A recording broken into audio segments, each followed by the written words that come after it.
శాసన మండలి వేదికగా గత బీఆర్ఎస్ ప్రభుత్వంపై ప్రభుత్వ విప్ బల్మూరు వెంకట్ తీవ్ర విమర్శలు చేశారు.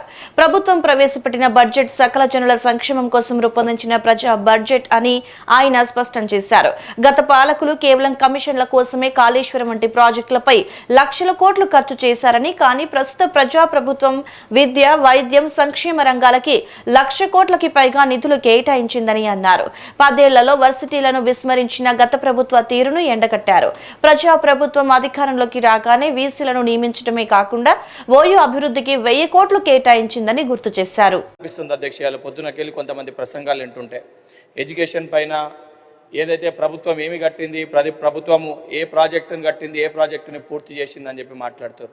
ప్రతి ప్రభుత్వానికి కూడా గవర్నమెంట్కి ఒక పద్ధతి, ఒక విధానం అనేది ఉంటుంది అధ్యక్ష.